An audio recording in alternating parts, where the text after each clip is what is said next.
de fusion qui vont nous permettre de cacher certaines zones de l'image. Donc un masque de fusion, c'est quoi? Bon, admettons, je prends le poisson et je lui dis, je veux plus voir sa nageoire. Donc ce que je peux faire, c'est ce qu'on appelle des masques de fusion qui sont ici. C'est le petit icône qui est en bas à droite. Et quand je clique dessus et que je suis sur un calque, il y a un petit masque de fusion, ce qu'on appelle un masque de fusion qui apparaît là. Donc les masques de fusion, comment ça marche? Donc il apparaît blanc. Pourquoi? Parce qu'en fait, tout ce qui est blanc, c'est ce qu'on va voir sur l'image, et tout ce qui est noir, c'est ce qu'on ne verra pas. C'est-à-dire que là, je suis sur mon poisson, et si jamais je peins en noir, donc là, on voit bien que je peux soit sélectionner mon calque ou soit mon masque de fusion. Donc là, il faut faire encore attention où on est dans l'image. Donc si je suis sur mon masque de fusion et que je viens peindre en noir dessus, alors je vais grossir un peu mon pinceau. Alors oui, effectivement, donc là, il ne se passe rien parce que du coup, j'ai mon calque 3 qui est affiché, mais il faut, voilà. Donc du coup, voilà. Si je peins en noir dessus, qu'est-ce qui se passe? Et du coup, ma nageoire, elle disparaît. Donc, ça me permet de cacher des parties d'image. Donc là, si je fais Alt et que je clique dessus, on voit le calque de fusion. Donc là, j'ai peint en noir sur la nageoire. Ça me l'a cassé. Ça fait un peu comme un cache. Parce que quand tu cliques sur le poisson, tu avais la couleur rouge qui était activée. Quand tu cliques sur ton autre partie de filtre, ouais, tu as vu, tu as la couleur rouge là sur le côté. Dans ta barre d'outils en fait. Oui, j'ai rouge, mais non, je pense que c'était la couleur. Alors, je devais dans un mode que je sais pas. Non, il me montrait tout ce que j'avais colorié en rouge sur mon masque. Parce que là, du coup, là, je suis bien noir sur mon masque. Je fais Alt, je suis bien noir. Et en fait, là, il me montre ce que j'ai peint en noir sur mon calque. Alors là, c'est une fonction que je ne sais pas comment le cacher. Tac. Si tu cliques sur Alt, non? Non, je sais pas. C'est une option que. Alors, j'ai la dernière version qui est apparue. Donc, c'est certainement une nouveauté. Je ne connaissais pas le truc. Je me renseignerai, je vous tiendrai au courant. Apparemment, il faisait apparaître l'endroit où j'avais mon colorié sur mon masque de fusion. Donc, tout ce qui est en noir, je ne le vois pas. Tout ce qui est en blanc, je le vois.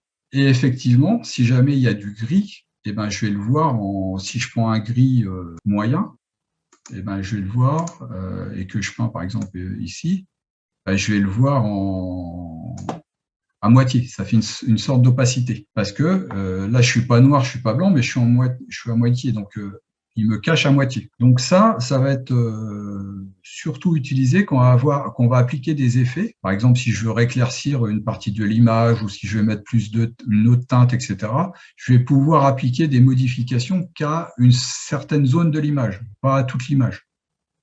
Donc, on verra ça plus tard. Donc là, ça me permet de cacher. Vous voyez, par exemple, là, j'ai fait disparaître la nageoire. Bon, c'était juste pour l'exemple, mais c'est pour vous montrer comment marchent les calques de fusion. Donc voilà, donc ça c'était le calque de fusion. Après, sur les calques, on peut, par exemple, si je fais apparaître le calque 3, chaque calque, on peut mettre une opacité. On peut dire ce calque-là, je vais le faire apparaître, mais avec une opacité moindre. Donc si je diminue, on voit par exemple que l'écart entre les deux photos, c'était juste la nageoire, puisque je l'ai enlevé ici. On voit que la nageoire apparaît avec une opacité simplement de 16. Si je mets à 0, donc je ne vois rien du tout. Si je mets à 100, je la vois avec une opacité pleine. Et donc là, si je diminue, plus je diminue, elle va être moins visible. Voilà. Donc chaque calque peut appliquer une opacité. Donc là, c'est clair, l'opacité, ouais. Tac, masse de fusion. Et ensuite, on a sur chaque calque ce qu'on peut appliquer aussi, ce qu'on appelle des calques de réglage. Donc, les calques de règle, donc c'est tout le temps dans la partie là. Nouveau calque, groupe, hop, calque de réglage. Donc, on peut appliquer sur tout ce qu'il y a en dessous. Par exemple, augmenter la teinte, la saturation, les blancs. Donc, on va venir interagir sur la luminosité et contraste. Donc, par exemple, je prends luminosité contraste, excusez-moi. tac. Ben, j'ai un nouveau calque qui est apparu là avec son masque de fusion. Donc, qu'est-ce qui se passe quand je clique ici? Hop, ben, je vais pouvoir donc augmenter la luminosité de l'image ou augmenter le contraste. D'accord? Admettons que j'augmente la luminosité et un peu le contraste, donc j'ai un peu exagéré pour tout. Donc on a vu que donc là, j'interagis sur tous les calques qu'il y a en dessous. Si jamais je veux, donc là du coup sur le calque 3.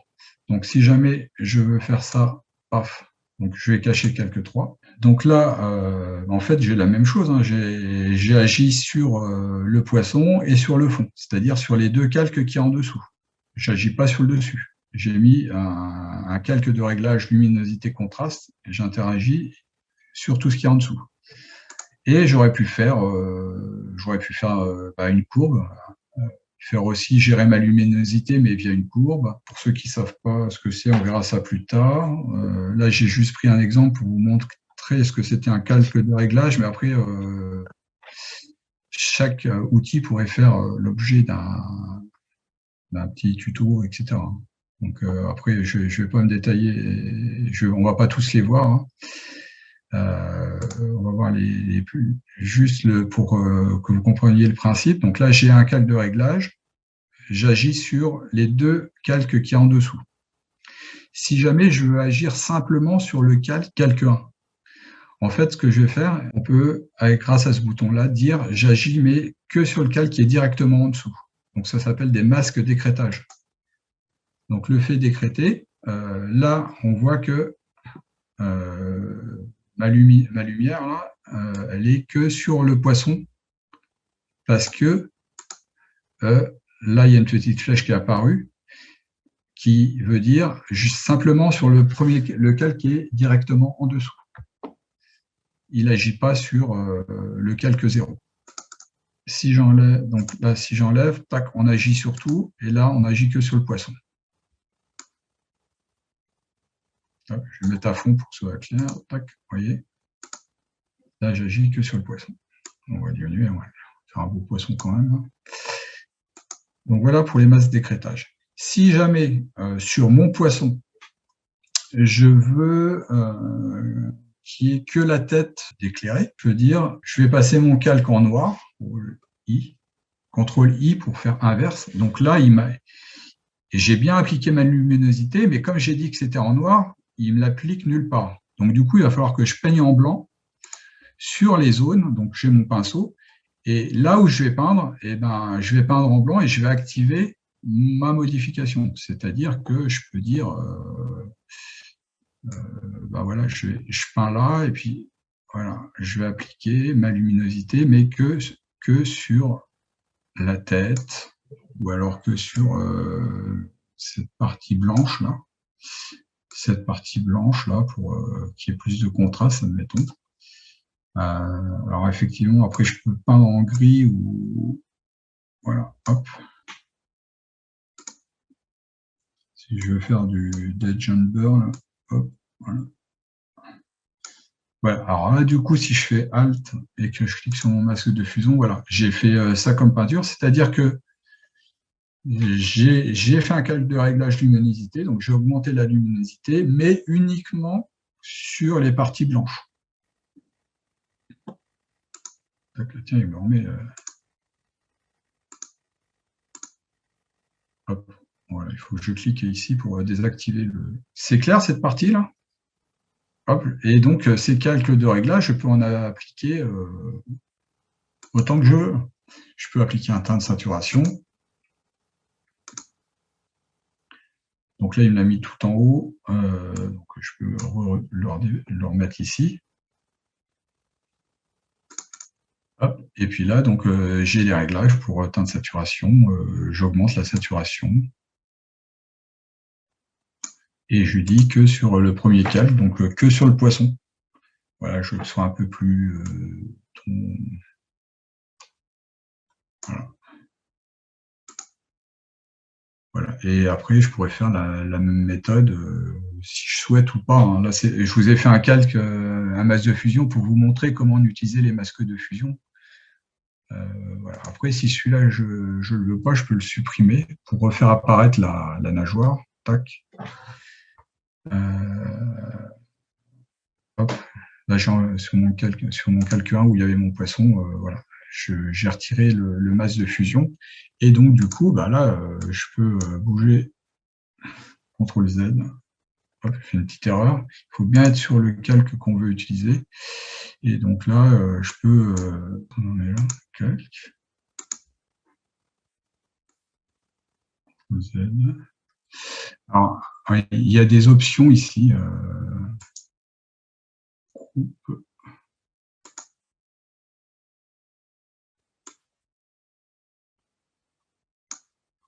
CTRL Z.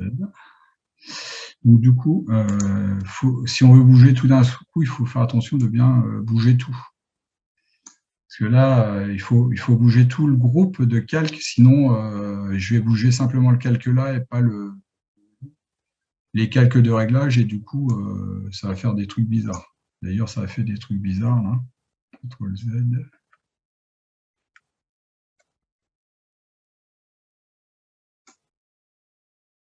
Voilà. Donc là, je bouge tout cet ensemble-là.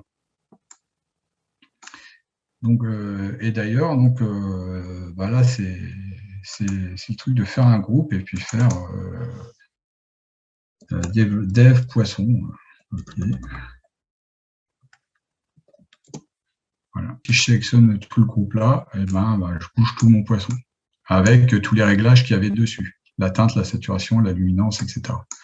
Donc là, oui, il faut bien t'organiser. N'hésitez pas à renommer vos calques pour faire un truc propre, quoi. Base, hop, CTRL Z, tac, voilà.